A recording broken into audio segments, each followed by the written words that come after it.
Hello बच्चों, अभी आपको क्लास 12th का मोस्ट वीवीआई क्वेश्चन जो कि हर बार करीब करीब आ जाता है, इसे प्रैक्टिस कर लेना है।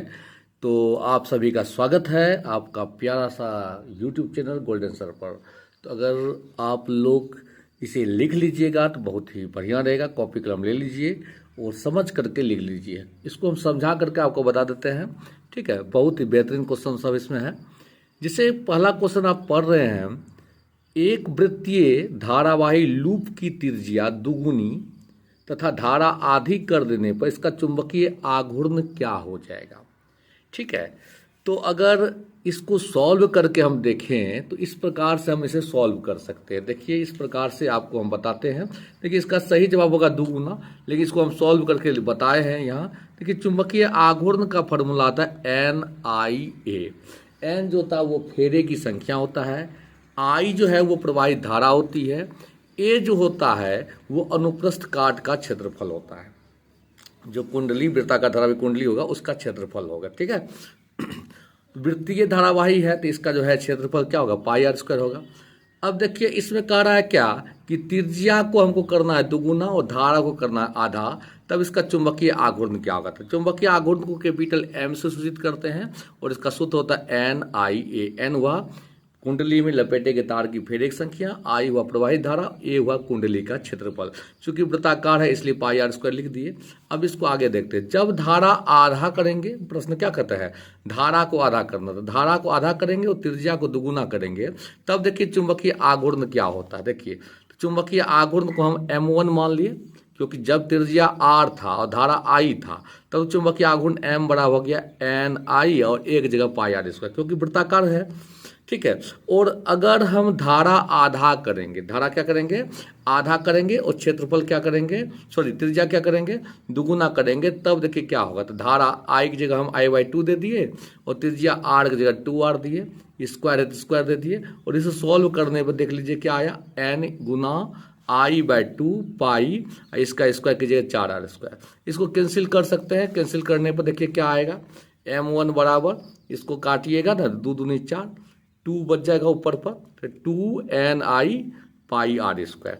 तो NI पाई आर स्क्वायर जो है, NI पाई आर स्क्वायर वो कैपिटल M है।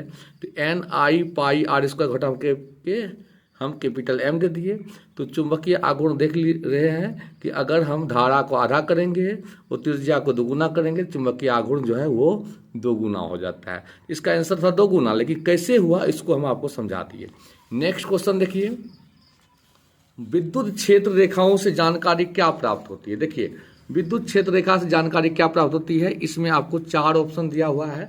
पहला ऑप्शन है क्षेत्र की शक्ति, दूसरा है दिशा, तीसरा है आवेश की प्रकृति और चौथा है इनमें से सभी। देखिए, विद्युत क्षेत्र रेखा अगर कहीं पर सघन रहेगा, बहुत ज़्यादा सघन रहेगा या विरल रहेगा, तो वो क्षेत्र की शक्ति बताता है। अगर सघन रहेगा तो क्षेत्र मजबूत होगा और विरल रहेगा तो क्षेत्र कमजोर होगा। और दिशा बताता है, अगर धन आवेश है तो विद्युत क्षेत्र की दिशा है बाहर, अगर विद्युत क्षेत्र दिशा बाहर है तो तीव्रता की दिशा भी बाहर होगा। और अगर विद्युत क्षेत्र की दिशा अंदर है, पृष्ठ के अंदर, तो तीव्रता भी अंदर की होगा। ठीक है, ऐसे भी धन आवेश है तो बल रेखा बाहर निकलती है और ऋण आवेश है तो बल रेखा अंदर निकलती है। आवेश की प्रकृति बताता है। आवेश की प्रकृति, अगर मान लो बल रेखा बाहर निकल रहा है पृष्ठ से, तो आवेश क्या होगा, धनात्मक होगा। अगर बल रेखा पृष्ठ के अंदर आ रही है तो आवेश ऋणात्मक होगा। यानी इसका चारों जो है, यानी इसका तीनों ऑप्शन सही है। इसका सही जवाब होगा इनमें से सभी। यानी विद्युत क्षेत्र रेखा क्या बताता है, क्षेत्र की शक्ति बताता है, क्षेत्र की दिशा बताता है, आवेश की प्रकृति बताता है। यानी ये सभी बात हमको ज्ञात होता है विद्युत क्षेत्र रेखा से। यानी इसका सही जवाब होगा इनमें से सभी। ठीक है, नेक्स्ट क्वेश्चन आते हैं, क्वेश्चन नंबर 3। केवल धारिता युक्त प्रत्यावर्ती धारा परिपथ में धारा और वोल्टेज के बीच कलांतर क्या होता है। देखिए, जब धारिता जोड़ा जाता है तो वोल्टेज और धारा के बीच जो है कोण 90 डिग्री हो जाता है। ठीक है, वोल्टेज और धारा के बीच कोण कितना हो जाता है, 90 डिग्री हो जाता है। दिमाग रखना है, अगर धारिता जोड़ेंगे तो 90 डिग्री अग्रगामी होता है और प्रेरक जोड़ेंगे तो 90 डिग्री पश्चिमगामी होता है, लेकिन कलांतर जो है वो 90 डिग्री होता है। केवल प्रतिरोध जोड़ा रहेगा तब कलांतर शून्य होता है। अगर केवल प्रतिरोध प्रतिरोध जोड़ा जाएगा तब धारा और वोल्टेज के बीच जो है कलांतर क्या होता है, जीरो होता है। दिमाग में रखना है। केवल धारिता रहेगा तो 90 डिग्री, केवल प्रेरकत्व रहेगा तो 90 डिग्री, और केवल प्रतिरोध रहेगा तो 0 डिग्री। ठीक है। क्वेश्चन नंबर 4 आते हैं। एक गोलीय दर्पण को पानी में डुबा दिया जाता है तो इसकी फोकस दूरी क्या हो जाता है। देखिए, दर्पण को अगर पानी में डुबा देंगे ना तो उसके फोकस दूरी में कोई परिवर्तन नहीं होता है।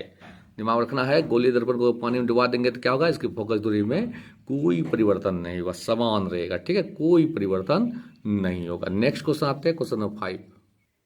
देखिए, क्वेश्चन नंबर 5 है, ध्यान से समझना है। 40 cm फोकस दूरी का उत्तल लेंस है और 20 cm फोकस दूरी का अवतल लेंस है, संपर्क में रखा गया है। संयोजन की क्षमता क्या होगा, संयोजन की क्षमता निकालना है। ठीक है, तो F1 है 40 cm, उत्तल लेंस है तो प्लस में, F2 है -20 cm हो जाएगा। अवतल लेंस फोकस दूरी ऋणात्मक होती है और उत्तल लेंस फोकस दूरी धनात्मक होता है। जब दोनों को संपर्क में रखेंगे तो उसके लिए समतुल्य लेंस की फोकस दूरी फॉर्मूला होता है 1/f बराबर 1/f1 प्लस 1/f2। F1 आपको 40 है और F2 -20 दे दीजिए, यहाँ -20 देंगे न, ऊपर प्लस गुना माइनस माइनस हो जाएगा। कैलकुलेशन कीजिए, लघुत्तम लेने के बाद जो है आपको आ जाएगा ये -1/40, यानी 1/f बराबर -1/40। इसको जब पलटेंगे तो f हो जाएगा -40 cm। और अगर सेंटीमीटर में रहेगा फोकस तो उस स्थिति में क्षमता क्या होता है, P बराबर आपको 100/f। यही मीटर में रहता तो 1/f लिखते, लेकिन सेंटीमीटर में है तो 100/f। 100 -40 से भगा दीजिए, -2.5 डायोप्टर इसका सही जवाब हो जाएगा। ठीक है, दिमाग में रखना है। बढ़िया क्वेश्चन था। क्वेश्चन नंबर 6 आते हैं। क्वेश्चन नंबर 6 पढ़िए ध्यान से। एक उभयोत्तल लेंस की प्रत्येक तल की वक्रता त्रिज्या 20 cm है। उभयोत्तल लेंस हम उसे कहते हैं जिसका दोनों पृष्ठ उत्तल होता है। ठीक है, और प्रत्येक तल की वक्रता त्रिज्या 20 cm है। लेंस का पदार्थ का अपवर्तनांक जो है वो 1.5 है। तो लेंस की फोकस दूरी क्या होगी। क्वेश्चन इसे लिख लीजिए या इसे पॉज करके लिख लीजिए। ठीक है, और आपको यहाँ पर हम जो है उभयोत्तल लेंस बना के दिखाए हैं। ये पहला पृष्ठ है और ये दूसरा पृष्ठ है। पहला पृष्ठ का वक्रता त्रिज्या आपको दाईं ओर होगा और दूसरा पृष्ठ का वक्रता त्रिज्या बाईं ओर होगा। लेंस जिस पदार्थ से बना होता है उसका अपवर्तनांक हम म्यू2 मान लिए, और जिस माध्यम में लेंस रखा गया है, अगर कोई माध्यम नहीं दिया है तो समझ जाना हवा है, और हवा का अपवर्तनांक जानबे करते हैं 1 होता है। ठीक है, लेंस जिस पदार्थ का बना उसका अपवर्तनांक म्यू2 है, जिस माध्यम में रखा गया उसका अपवर्तनांक म्यू1 है और इसका मान 1 होता है।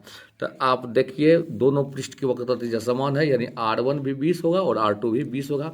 बस चिन्ह परिपाटी का यूज करना है। R1 जो होगा वो धनात्मक होगा और R2 जो है वो ऋणात्मक होगा, क्योंकि बाईं ओर जो जाएगी तो ऋणात्मक होगा और दाईं ओर जो जाएगी वो धनात्मक होगा। ठीक है, म्यू2 आपको 1.5 दिया हुआ है, ये है। लेंस अगर कोई माध्यम नहीं दिया हुआ है समझ जाना हवा है। लेंस मेकर सूत्र आप लोग जानते होंगे, 1/f बराबर होता है म्यू2 बटा म्यू1 -1 इंटू 1/r1 घटा 1/r2। इस मान को इज्जत से इसमें बैठा दीजिए और कैलकुलेशन कीजिए। कैलकुलेशन करने पर देखिए आपको तुम सब मान बैठाए हैं, कुछ नहीं किए हैं, माइनस में प्लस करके कैलकुलेशन कीजिए और कैलकुलेशन करने पर आपको जो है आपको f बराबर 20 cm आ जाएगा। ये कैलकुलेशन है, कैलकुलेशन आप पॉज करके लिख सकते हैं। f जो है वो 20 cm आएगा और उसके बाद हमको क्षमता निकालना है। तो अगर क्षमता निकालना रहेगा तो P बराबर 100/f कर देंगे, और अगर सिर्फ फोकस दूरी तक ही बात रहेगा तो यहाँ तक ही कंप्लीट हो जाएगा कहानी। वैसे क्वेश्चन में फोकस दूरी ही मांग रहा था, लेकिन कभी कभी लेंस की क्षमता मांग देता तो P बराबर 100/f करके आपको 5 डायोप्टर, यानी वो जो लेंस क्षमता हो जाएगा उसका क्या हो जाएगा 5 डायोप्टर क्षमता होगा। ठीक है, नेक्स्ट क्वेश्चन आते हैं। क्वेश्चन 7, आवेशित चालक की स्थितिज ऊर्जा क्या होती है। देखिए, आवेशित चालक की स्थितिज ऊर्जा का 3 फॉर्मूला है, हाफ CV² या हाफ QV या हाफ Q²। वैसे जो आपको ऑप्शन में रहेगा वो दे दीजिएगा। जनरली आपको जो है ये हाफ CV² ऑप्शन में रहता है, टिक मार देना। ठीक है, क्वेश्चन नंबर 8 आते हैं। ये क्वेश्चन ही बहुत बढ़िया है। एक रेडियो समस्थानिक विस्मत है कि अर्धायु 5 दिन है। अर्धायु किसे कहते हैं, जितने समय में परमाणु का आधा भाग क्षय हो जाता है, आधा भाग बच जाता है, उसे हम लोग अर्ध आयु कहते हैं। ठीक है, तो आधा भाग क्षय हो तो आधा भाग बचेगा। एक रेडियो समस्थानिक विस्मत की अर्धायु क्या है, 5 दिन है। 20 दिन के बाद लिए गए नाविकों का अविघटित अंश क्या होगा, यानी कितना भाग बचेगा 20 दिन के बाद। उस विस्मत जो हम लिए हैं आपको रेडियो समस्थानिक, उसका कितना भाग अविघटित होने से बच जाएगा, यानी कितना भाग बच जाएगा जिसका विघटन नहीं हुआ है। तो प्रश्न से अर्धायु दिया है 5 दिन, यानी 5 दिन में आधा क्षय होता है। तो 20 दिन हो गया 4 अर्धायु, क्योंकि अर्ध आयु है 5 दिन, एक अर्धायु है 5 दिन, तो 20 दिन मतलब क्या हुआ 4 अर्धायु। इसलिए 4 अर्धायु को क्या लिख सकते हैं 1/2 गुना 1/2 गुना 1/2 गुना 1/2, तो 1/16 भाग का क्षय नहीं होगा। समझे बात। एक अर्धायु 5 दिन, 20 दिन में कितना अर्धायु 4 अर्धायु। तो 4 अर्धायु को हम लोग क्या कैसे लिखेंगे कितना भाग 1/2 भाग 1/2 1/2 1/2 गुना करें 1/16, अर्थात अविघटन जो जिस भाग का अविघटन नहीं होगा वो, यानी जिस भाग का क्षय नहीं होगा वो होगा 1/16 भाग, और जितना भाग का क्षय हो गया वो एक में से 1/16 घटाइए 15/16 भाग का क्षय हो जाएगा। ठीक है। क्वेश्चन नंबर 9 है पानी का प्राविद्युत कांस्टेंट जो होता है, प्राविद्युत नियतांक क्या होता है 80 होता है, मत हम रखना है। पानी का प्राविद्युतांक क्या होता है 80 होता है। और क्वेश्चन नंबर 10 है, ये भी बहुत बार पूछता है, अगर दो आवेशों के बीच की दूरी बढ़ाई जाती है तो विद्युत स्थिति ऊर्जा का मान क्या होता है।